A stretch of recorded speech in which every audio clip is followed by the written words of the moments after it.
식사 후에 우리가 또한 욥기서 말씀으로 주님과 만나려고 합니다. 주께서 우리에게 지혜가 주셔서 깨닫게 해 주시옵시고 피곤하고 졸린 육체도 깨워 주옵시고 우리의 마음과 영혼도 깨워 주옵소서. 이 시간에 주께서 함께 하셔서 하나님의 크고 놀라운 비밀한 것들을 알게 되는 귀한 시간 되게 하여 주옵소서. 예수님의 이름으로 기도합니다. 아멘. 네. 욥기서는 사실은 분량은 꽤 되고 예, 그 내용도 사실 굉장히 깊은 내용인데 우리가 많은 시간을 가지고 다뤄보지는 못한 것 같아요. 욥기라는 그 책의 내용에 대해서는 여러분 대강 사실은 이제 기본적인 스토리와 월계는 다 알고 계시지만 욥기를 또 막상 이렇게 하나하나 파헤쳐가면서 읽기는 사실 쉽지는 않아요. 욥기가 이게 문학 작품에도 불구하고 이게 굉장히 지금 반복되는 비슷한 얘기들도 많고 그래서 욥기가 이게 도대체 성경에서 무엇을 말하려고 하는 책인가? 욥기의 주제가 무엇인가라는 것을 우리가 생각할 때 조금 약간 멀리 있는 그런 책이 사실 욥기입니다. 그래서 이 시간에는 그 뭐 긴 시간은 아닌데 제가 이제 그 배우는 학교에 이제 우리 교수님 한 분이 우리 몇 년 전에 우리 학교 교회에 와셔서 이렇게 부흥하셨던 우리 장세윤 교수님하고 그 학 교수님이 이 욥기에 대한 이제 논문 하나 좀 쓰셨어요. 근데 욥기를 어떻게 볼 것인가에 대한 그 좀 이렇게 좀 굉장히 우리에게 좋은 인사이트를 주는 그런 주제가 있어서 그 내용들을 중심으로 한번 좀 소개를 좀 해드리려고 그래요. 욥기를 그냥 우리 피상적으로 알고 있는 욥기에 대해서 욥기는 과연 무슨 이야기를 하는 책인가라고 하는 것을 조금 이렇게 중요한 관점 포인트를 좀 찍어서 여러분과 좀 나눠보도록 합니다. 욥기는 이 작자나 시대적 배경은 사실은 좀 다 미상이에요. 그래서 대강 일반적으로 추정하기에는 욥기는 아마도 족장 시대 아브라함, 이삭, 야곱 요 시대가 아마도 그 배경이 아니겠느냐 정도로 우리가 추측을 하고 실제 욥이 어떤 사람인지 욥이 우리가 실존 인물이라고 보지만 정말 욥이 그 어느 나라에서 어떻게 살았는지 이런 것들은 다 사실 좀 열려 있는 그런 상황이에요. 그래서 사실 그런 것들 가지고 욥기를 볼 문제는 아닌 것 같고 욥기의 이제 큰 구조를 보면 욥기 1장과 2장은 이제 서론 역할을 하죠. 욥기가 이제 그 욥기 뒤에 나오는 3장부터 37장까지 욥과 욥의 친구들이 열띤 그 토론 공방전을 벌이게 되는 그 배경을 이제 설명해 주는 그런 역할을 해요. 1장과 2장에서. 그 1장에 보면 욥에 대한 소개를 욥은 정직한 자고 온전한 자고 하나님을 경외하고 악에서 떠난 자다라고 이제 이야기를 하고 큰 부자고 자식도 많이 있고 하나님 축복을 많이 받은 자다라고 이제 시작을 합니다. 그런데 거기에 대해서 하늘에서 열리는 천상회의가 열리는데 거기에서 하나님이 욥에 대한 자랑을 하니까 사탄이 우리가 이제 아까 스가랴에서도 봤잖아요. 사탄은 항상 나쁜 얘기하는 게 주특기란 말이에요. 사탄이란 말 자체가 참소하는 자, 고소하는 자, 대적자이기 때문에 자기의 주특기를 그대로 이제 하나님께 얘기하는 거예요. 하나님, 욥이 왜 저렇게 하나님을 잘 섬기는 줄 아십니까? 이유는 하나님이 욥에게 복을 주셨기 때문이에요라고 하는 거예요. 하나님이 욥에게 잘해 주시니까 당연히 욥이 잘 그만큼 하나님께 잘하는 것입니다라고 이야기를 하는 거예요. 그러면서 욥에게 그 사탄이 하는 말이 굉장히 여기 중요한 욥기를 이해하는 중요한 단어를 하나 이야기를 하는데 몇 절이냐면 성경을 좀 보면서 보세요. 9절 볼까요? 1장 9절을 보면 사단이 여호와께 대답하여 이르되 욥이 어찌 까닭없이 하나님을 경외하리이까? 주께서 그와 그의 집과 그의 모든 소유물을 뭘로 두르셨다고요? 울타리로 두르셨기 때문에 이 울타리라고 하는 말이 욥기에서 굉장히 중요한 핵심 단어가 돼요. 하나님이 욥에게 울타리를 쳐주셨기 때문에 이 울타리 안에서 있을 때는 욥이 하나님을 잘 경외하는 것이 당연합니다라는 거예요. 그러면 어떻게 하면 되겠습니까? 울타리를 한번 거두어 보세요. 욥이 어떻게 하는지. 그래서 욥에게서 제하여주는 울타리가 뭐가 있습니까? 재산을 날아가게 하고 자녀들도 날아가게 하고 마지막으로 욥의 몸도 건드려서 건강하던 몸에 종기가 나서 알아볼 수 없을 만큼 욥을 괴롭게 해보는 거예요. 그 말의 뜻이 뭐냐면 사단이 이야기하는 게 욥이 하나님이 주신 울타리 안에 있기 때문에 욥이 하나님을 잘 경배하죠.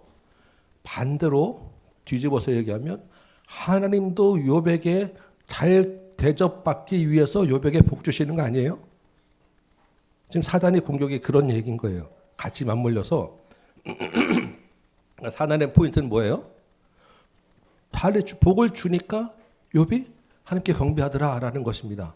철저하게 보상 논리가 작동한다는 거예요. 인과 응보의 이야기를 한다는 거예요. 하나님이 욥에게 잘해주니까 욥이 하나님께 경배합니다. 하나님은 욥에게 잘 대접받기 위해서 욥에게 복 주시는 거 아니에요? 하나님도 똑같이 인과 응보 그런 보상의 논리로 세상을 다스리고 계신 거 아닙니까? 그 울돌이 한번 걷어보세요. 어떻게 바뀌는지. 이게 욥의 그 발단이 되는 거예요. 지금 사단의 공격과 논리의 큰 흐름이 뭐가 있다고요? 보상 논리가 있는 거예요. 인과응보.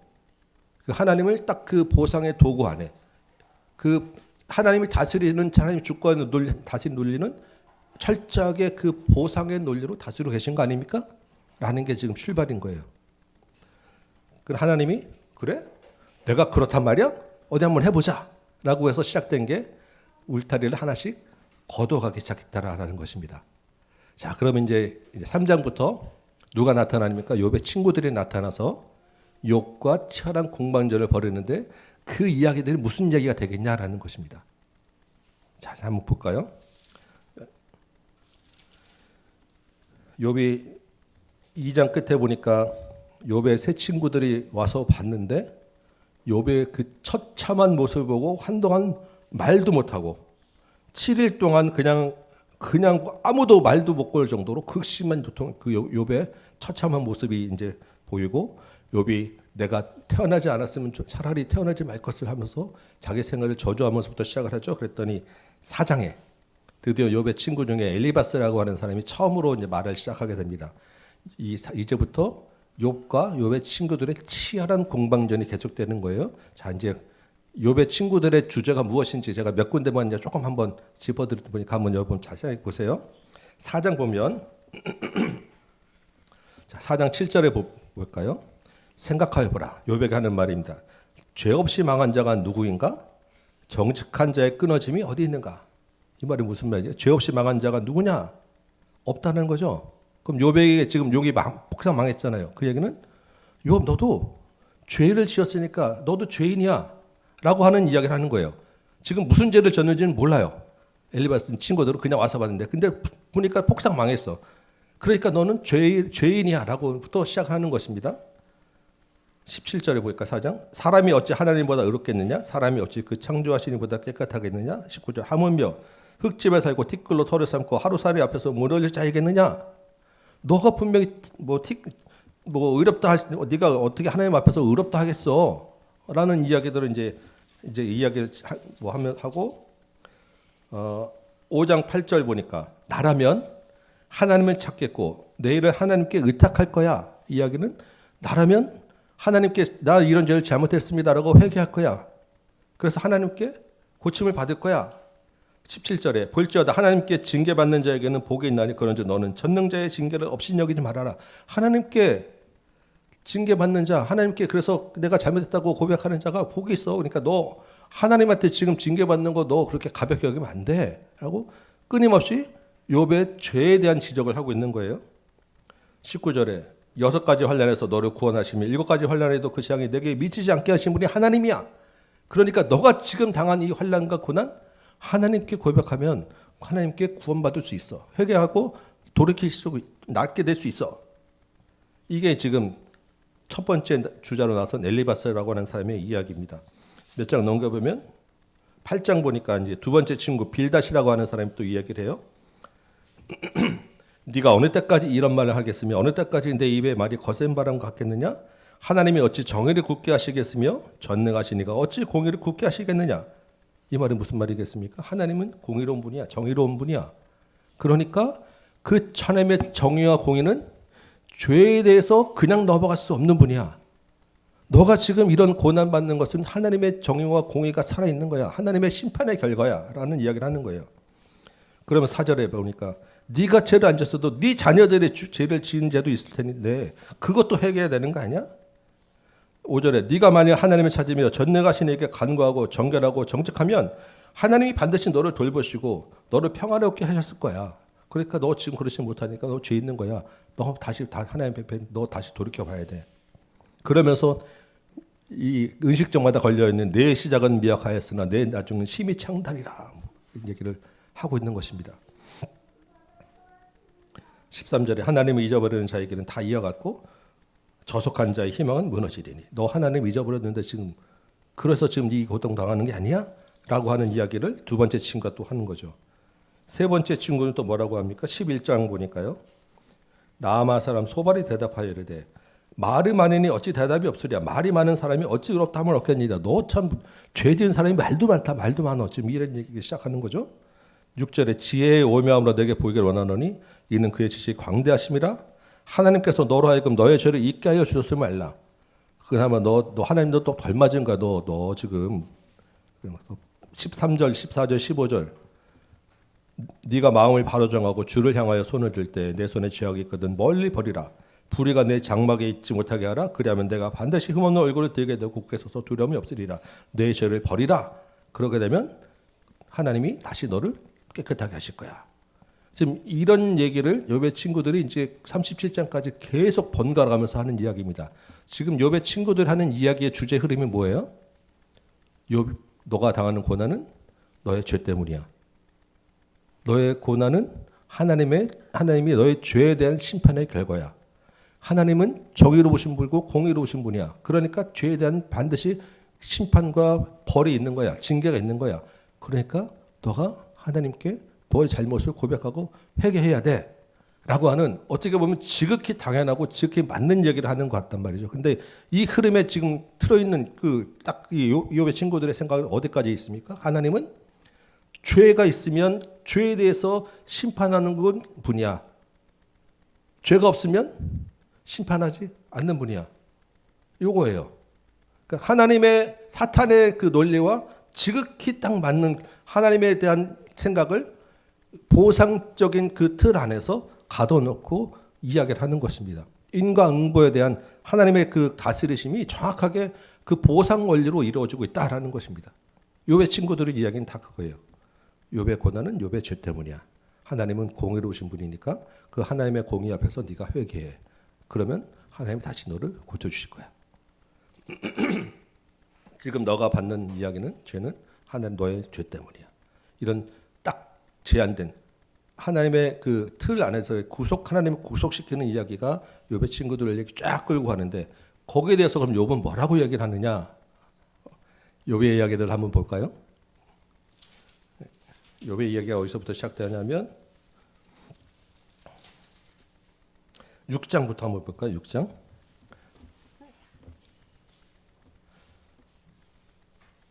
6장 10절 보니까 그러할지라도 내가 오히려 위로를 받고 그칠 줄 모르는 고통 가운데서 기뻐하는 것은 내가 거룩하신 이의 말씀을 거역하지 아니하였습니다. 내가 하나님의 말씀을 거역하지 않았어 라고 이야기하는 거죠. 14절 낙심한 자가 비록 적는 자를 경외하기를 저버릴지라도 그의 친구로부터 동정을 받느니라. 아무리 하나님한테 징계받는 받을 일지라도 친구들은 와서 비록 그래도 동정이라도 해야 되는데 니네들은 와서 지금 이 친구라고 와가지고 이게 뭐야 하는 뭐 이런 이제 얘기를 하는 거예요. 24절 내게 가르쳐서 나의 허물된 것을 깨닫게 하라. 내가 잠잠하리라. 내가 무슨 죄를 했는지 얘기해봐. 그럼 내가 잠잠하게 가만히 있을게. 욥이 지금 자기의 이 고난이 자기 죄 때문이 아니다라고 하는 이야기를 하는 거죠. 7장 15절 이러므로 내 마음이 뼈를 깎는 고통을 겪는 차라리 숨이 막혀 죽는 것을 택하리라. 정말 죽겠어요. 정말 자기 너무너무 고난 때문에. 근데 20절에 보니까 사람을 감찰하시느냐 내가 범죄하였던들 죽게 무슨 해가 되오리까 어찌하여 나를 당신의 관역으로 삼으셔서 내게 무거운 짐이 되게 하셨나이까. 내가 지금 고난받는 게 하나님께 무슨 득이 됩니까? 근데 내가 나를 이렇게 왜 힘들게 합니까? 라는 이야기들을 지금 하는 거예요. 그래서 욥의 이야기는 내가 받는 고난은 내 죄 때문이 아니야. 그래서 하나님은 그래서 욥이 그 가다가 어디까지 가냐면 하나님은 공의롭지 않으셔. 왜? 지금 하나님의 공의는 죄 때문에 죄를 심판하는 거라고 그러는데 나는 지금 죄를 짓지 않았는데 고난을 받고 있다고 하면 하나님은 공의로운 분이 아니야. 하나님은 불의하신 분이야. 하나님하고 어디 한번 정말 변론해 봅시다. 하나님 법정에서 한번 따져 봅시다. 라고까지 가는 게 욥의 이야기인 거예요. 이 이야기들이 팽팽하게 처음부터 끝까지 아주 치열하게 계속해서 진행됩니다. 욥의 이야기들 한번 조금 더 찾아볼까요? 9장 볼까요? 9장 16절에서 17절, 18절 보면 가령 내가 그를 부름으로 그가 내게 대답하셨을지라도 내 음성을 들으셨다고는 내가 믿지 아니하리라. 그가 폭풍으로 날 치시고 까닭없이 내 상처를 깊게 하시고 나를 숨쉬지 못하게 하시며 괴로움을 내게 채우시는구나. 하나님은 의인의 고통과 절개에 대하여 냉담하신 분이시구나. 하나님은 내 절규로 한탄을 듣지 않으신 분이시구나. 하나님에 대해서 벌써 이렇게 욥이 지금 생각이 달라져 버린 거예요. 22절 보니까 일이 다 같은 것이라 그러므로 나는 말하기를 하나님이 온전한 자나 악한 자나 멸망시킨다 하나니 하나님이 지금 뭐예요?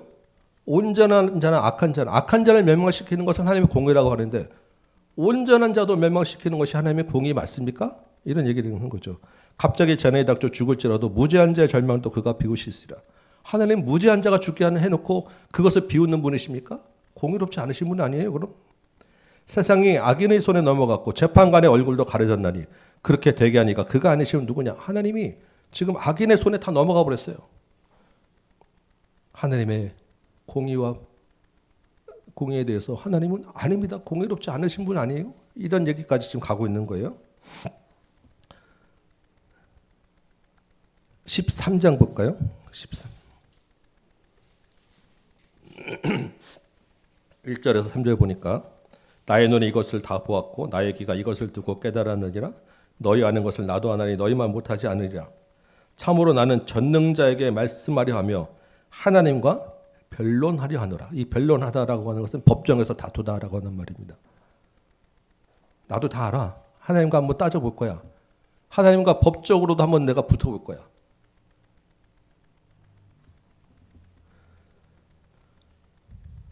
(19장) 볼까요?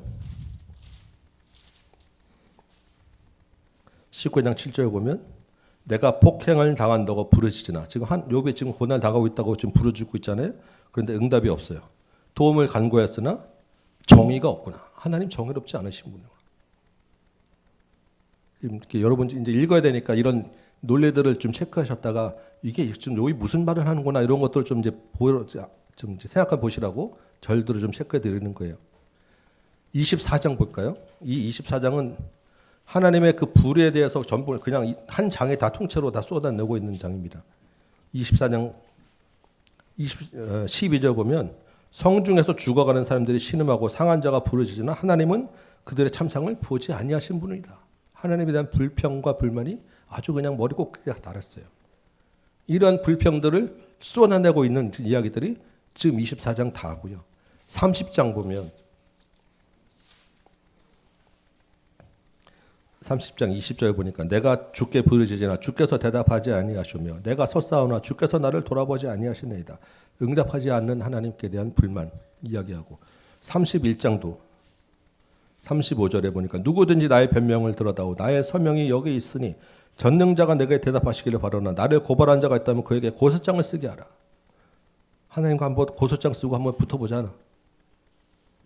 왜 이토록 하나님이 나에 대해서 불이하게 대우하는지 하나님 좀 대답 좀 해보세요. 라고 하는 지금 그런 강력한 요구를 지금 하고 있는 이야기들입니다. 이게 욥의 이야기들에서 깔려있는 얘기인 거예요.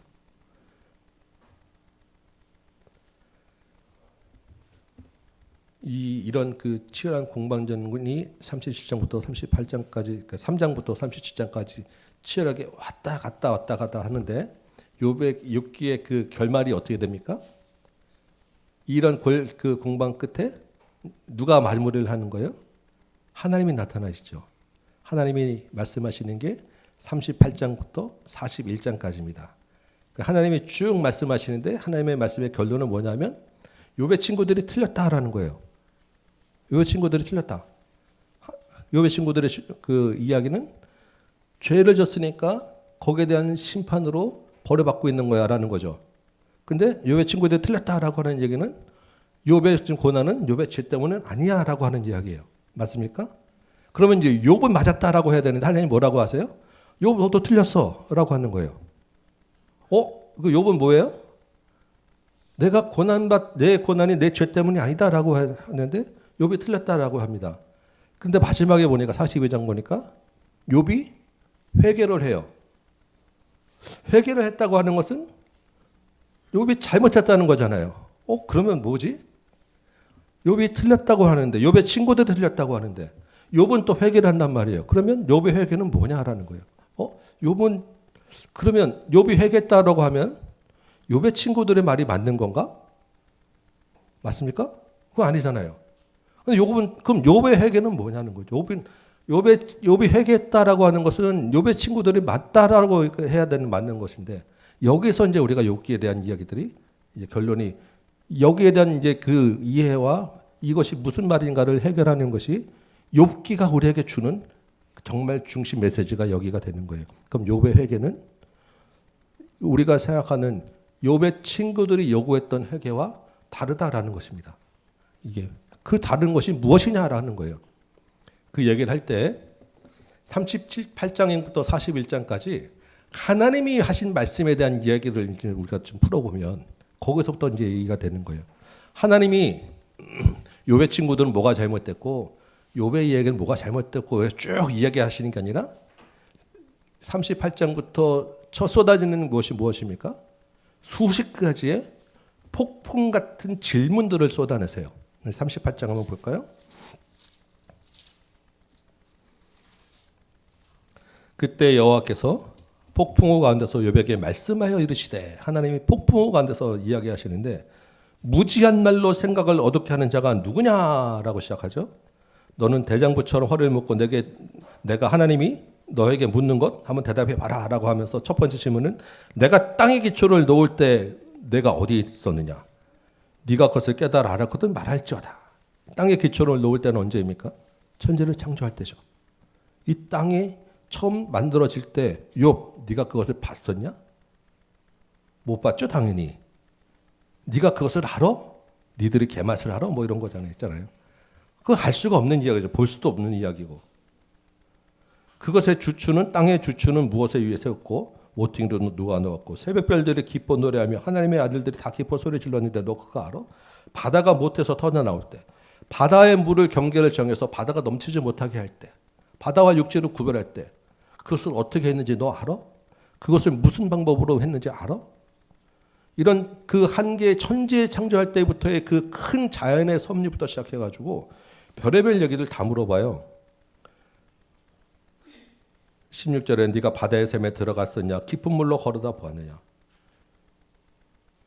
홍수에 대해서 물어보시고 뭐 하늘의 별에 대해서 물어보시고 41절에 보니까 39절 사자를 위하여 먹이를 사냥하겠느냐? 젊은 사자들은 뭘 먹고 사니? 뭘로 배 채우니? 까마귀 새끼는 왜 먹을 것이 없어서 허우적거릴 때 까마귀 새끼가 부르짖는 것은 누가 먹을 것을 누가 주니? 산 염소 새끼 치는 것, 염소가 새끼 베는 것, 동물이 들나귀들이 묶었다 풀어나고 이 들나귀들이 왔다 갔다 하고 들나귀들이 소리 내는 것, 타조에 대한 이야기, 별의별 이야기들을 다 질문하는데 하늘의 큰 이치부터 해서 땅에 있는 짐승에 대한 이야기까지 욥이 대답할 수 있는 이야기가 하나도 없는 거예요. 이 수십 가지 물어보는 것 중에 여러분이 대답할 수 있는 것이 무엇이 있습니까? 여러분이 본 것, 여러분이 알 수 있는 지혜로 대답할 수 있는 것이 무엇이 있는지 여러분 한번 보시면서 한번 체크해 보세요. 한 문제라도 내가 그래도 나는 이거는 내가 알아. 이건 내가 봤어. 이건 내가 아는 지혜로 이건 내가 풀 수 있어. 이건 내가 경험한 거야라고 할 수 있는 게 하나라도 있는지 한번 풀어보시기 바랍니다. 질문들은 마구마구 쏟아지는 거예요. 그런데 사람의 지혜와 지식과 경험으로는 불가능한 알 수 없는 것들.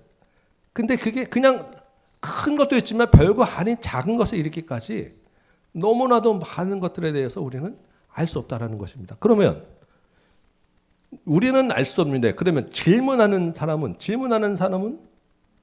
아니까 질문하는 거 아니에요? 그죠? 하나님이 지금 이것을 물어본다는 것은 천지 땅의 기초로 놓을 때 내가 그것을 어떻게 했는지 안다는 얘기예요. 하나님이 하셨으니까. 바다의 한계를 정한 것, 어떻게 그것이 가능했는지 안다는 얘기예요. 하나님이 하셨으니까. 타조도 하나님이 지으셨고, 들나귀도 하나님이 지으셨고, 하나님의 별도 하나님이 지으셨으니까, 온 세계 만물이 돌아가는 모든 이치를 하나님은 알고 계시다는 것입니다. 맞습니까? 지금 그 얘기를 쭉 하는 거예요. 그래서 시작된 그 첫 번째 질문, 그 이야기가 정말 중요한 그 한 줄이 38장 2절이에요. 무지한 말로. 네가 알지도 못하면서 생각을 어둡게 하는 자가 누구냐? 누구의 생각이겠어요? 무지한 말로는 욥에게 하는 말이겠죠. 너가 정말 너의 지식의 한계, 지혜의 한계, 경험의 한계가 있으면서 생각을 어둡게 하는 자. 누구의 생각을 어둡게 하는 거예요? 하나님의 생각을 어둡게 하는 자. 하나님의 그 경륜과 하나님의 세상을 주관하는 그 이치를 거기에 대해서 도전하고 하나님이 틀렸다고 하는 자가 누구냐라는 거예요. 그런데 이런 질문을 쏟아내고 나서 이 질문을 받은 욥의 대답이 뭐냐면 42장 볼까요? 42장 3절 볼게요. 지금 요 38장 2절을 손에 끼고 42장 3절을 보세요. 뭐라고 되어 있습니까? 욥의 대답이에요. 무지한 말로 이치를 가린 자가 누구니까? 나는 깨닫지도 못한 자를 말하였고 스스로 알 수도 없고 헤아리기도 어려운 말을 말하였나이다. 지금 무지한 말로 생각을 어둡게 하는 자가 누구냐 했더니 무지한 말로 이치를 가린 자가 접니다라고 이야기를 하는 거예요. 지금 똑같은 이야기, 질문과 대답 말을 하죠. 그러면 여기서 달라진 말이 뭐가 있어요? 무지한 말로 하면서 생각을 어둡게 하는 자가 누구냐 했더니 이치를 가리는 자가 접니다라고 했단 말이에요. 생각과 이치가 같은 말이라는 얘기인 거예요. 실제로 이게 우리말로는 생각이라고 이치라고 했지만 원래 이 히브리 원어는 같은 단어를 쓰고 있어요. 이게 그냥 일반적인 내가 생각하다라는 게 아니라 플랜, 계획하다라는 거예요. 계획하고 심사숙고해서 계획하다 어떤 큰 그 하나님의 경륜이라고 하는 그런 말에 어울리는 단어가 이 이치, 생각이라고 하는 말입니다. 하나님이 깊이 생각하고 깊이 숙고해서 세상을 다스리는 그 경륜에 대해서 욥이 미처 내가 그 내 생각과 지식으로 그 하나님의 깊이 생각하는 계획과 경륜을 바라보아서 깨닫지 못했습니다라고 하는 이야기를 하는 거예요. 나의 깊은 생각과 깊은 경륜을 네가 알아? 내가 하나님의 그 크신 생각과 크신 계획을 내가 몰랐습니다라고 하는 것입니다. 거기서 욥의 문제가 나왔던 거예요. 그 문제를 가지고 거기서 욥이 내가 깨닫지 못했었구나. 내가 무지하였었구나. 내가 하나님의 생각을 다 따라가지 못했었구나. 그것을 내가 하나님께 회개합니다라고 이야기하는 것입니다.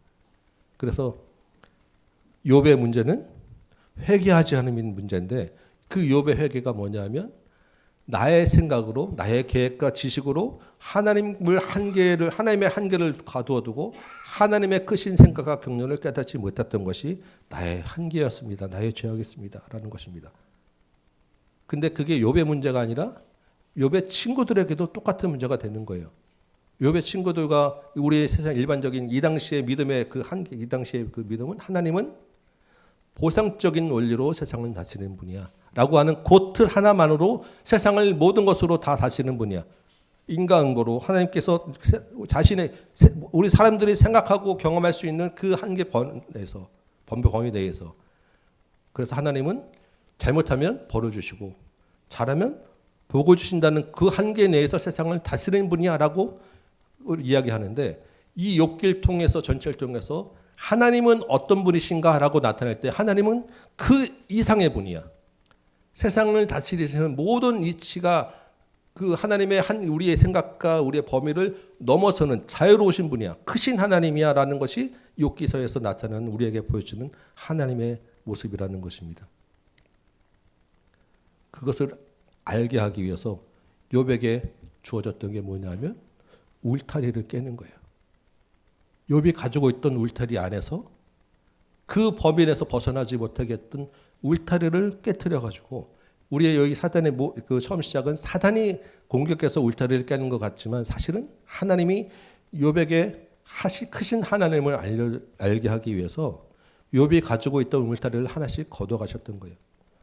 욥이 가지고 있던 재산의 울타리를 깨트리는 그 고난을 통해서 하나님은 물질을 넘어서시는 분이구나. 욥의 자녀들을 가지고 데려가심으로 인해서 하나님은 내가 사랑하는 것보다 더 크신 하나님이구나. 내가 가지고 있는 얘네들만 내가 어떻게 잘하면 되는 거다 하나가 아니라 그보다 하나님은 전 세계 우주를 다스리는 분이구나. 욥이 자신이 마지막에 자기의 그 몸에 대한 존귀 때문에 괴로워하면서 자기의 그 지식과 지혜 한계 속에서 하나님 도대체 왜 이렇게 내 그 부르짖음에 응답하지 않으십니까? 하나님은 도대체 살아계십니까? 라고 했던 자기의 그 한계와 지식의 그 범위를 마지막에 넘어섰을 때 욥이 마지막에 하는 고백이 내가 귀로만 들었었는데 이제는 눈으로 주를 보옵니다 라고 하는 고백을 마지막 42장 6절에서 하는 거예요. 귀로만 들었던 내가 알고 있었던 지혜와 내 생각과 경험으로만 알고 있었던 그 하나님을 넘어서서 이제는 그거보다 크신 하나님, 천지 만물을 하나님의 뜻대로 움직이시는 그 하나님을 이제야 내가 보게 되었습니다라고 하는 고백을 하게 되는 것입니다. 그래서 이 욥기서를 뭐라고 얘기하냐면 지혜 문학이라고 해요. 지혜서라고 이야기합니다. 크신 하나님의 지혜가 무엇인지를 알게 해주는 책이다라고 하는 거예요. 하나님을 이 지혜서에서 참된 지혜가 뭐라고 이야기합니까? 여호와를 경외하는 것이 지혜의 근본이다라는 거잖아요. 여호와를 아는 것이 참된 지식이다라고 하잖아요. 하나님이 어떤 분이신지, 하나님이 정말로 어떤 분이신지를 알게 하는 책이 욥기서다. 그래서 우리가 욥기서에 볼 때 어떤 이런 고난에 대한 문제를 넘어서서 욥의 그 회개의 모습을 통해서 참된 그 하나님에 대한 모습들을 우리가 바라보게 하고 우리의 울타리를 깨뜨려서 하나님께로 다가가게 하는 하나님을 바라봐야 된다라는 것이 욥기서의 이야기인 것입니다. 우리는 내 있는 울타리를 붙잡기 위해서 우리가 얼마나 애를 씁니까? 우리 아까 스가랴에 있는 사실 환상도 그런 거 아니겠어요?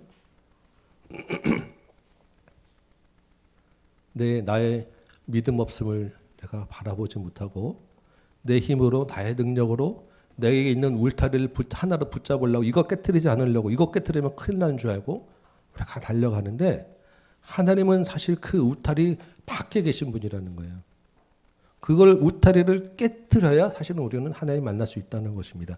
그 깨트리는 과정에서 고난이 필요한 거고 그 고난이 그래서 우리에게 유익이 되는 거예요.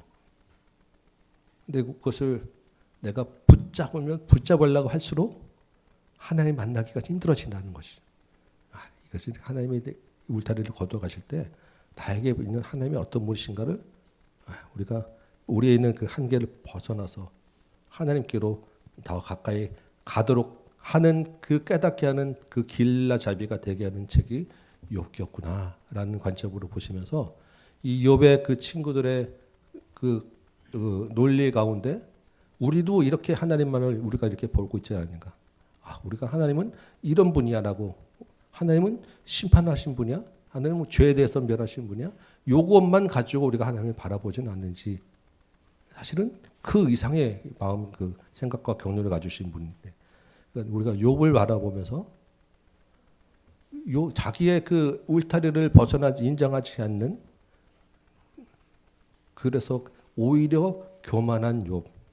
근데 욥이 마지막 그것을 깨닫고 나서는 티끌과 재 가운데 앉아서 티끌과 재 가운데 앉았다는 것은 가장 겸손하고 가장 낮은 자리에서 자신을 내려놓는 모습이거든요. 그 전까지는 욥은 자기의 울타리를 내가 가지고 있는 지식이 이만큼이기 때문에 이 하나님의 그 범위를 이 안에서 다 내가 맞추려고 했던 욥인데 그 다 내려놓고 티끌과 재 가운데서 욥을 바라볼 때 이제는 내가 귀로 들었었는데 이제는 눈으로 내가 봅니다라고 하는 그런 고백을 하게 되더라라는 것이죠. 그래서 이 욥기를 이제 한 번씩 여러분들이 이런 관점으로 좀 보시게 되면 하나님이 우리에게 지금 하시는 말씀이 무엇이구나라는 것. 그러면 우리가 밤에 별이 뜨고 어두워지고 아침에 해가 뜨고 밝아지는 것 가운데서 하나님이 일하시는 거다라는 것도 우리가 보게 되고 그 이치가 하나님의 이치인데 내가 저것을 보면서 하나님을 몰랐구나라는 것도 다시 한번 우리가 보게 되고 하늘에 날아가는 새를 보면서 하나님을 다시 생각하게 되고 비가 오고 눈이 오는 걸 보면서 하나님을 생각하게 되고 이 세상 이치 가운데서 내가 하나님의 그 생각을 가둬두지는 않았는지 다시 보게 되는 새로운 눈을 우리 가운데 열게 해주신다라는 것. 우리 안에 있는 여러 가지 앞에 있는 큰 산들을 넘어갈 때 나의 영으로 되느니라라고 하는 이 하나님의 말씀이 무엇인가라는 것을 다시 한번 우리가 생각하게 되면서 내 힘이 아니라 하나님의 힘으로 다시 더 가까이 갈 수 있게 해주는 지혜의 책이 욥기서다라고 여러분 이해하시고 하나님 주시는 참된 지혜를 여호와를 경외하는 것, 여호와를 알아가는 것이다라는 것을 우리 마음에 새기면서 욥기를 한번 묵상해 보시기 바랍니다. 욥기 그냥 크게 큰 관점을 보시면 이해가 아마 되실 거예요. 그래서 이번 몇 주 동안 한번 여름에 욥기하고 한번 씨름해 보시는 이번 여름 되시기 바랍니다. 한번 제가 기도하도록 하겠습니다. 아버지 하나님, 주께서 참으로 크신 경륜으로 이 땅을 다스리시고 우리를 인도해 가시는데 무지한 우리가 우리의 생각과 우리의 지식과 경험으로 하나님을 바라보고 우리의 믿음 없음에도 불구하고 하나님을 우리의 믿음으로 제한하려고 했던 것들을 고백하게 됩니다. 크신 하나님을 만나게 하여 주셔서 우리 안에 있는 울타리들을 깨뜨려 나가시셔서 하나님을 알게 하시는 하나님의 크신 은혜에 감사하여 고난과 어려움과 큰 산 앞에서도 하나님을 더욱더 의지하는 우리 모든 성도들 되도록 도와주옵소서. 예수님의 이름으로 기도합나이다. 아멘.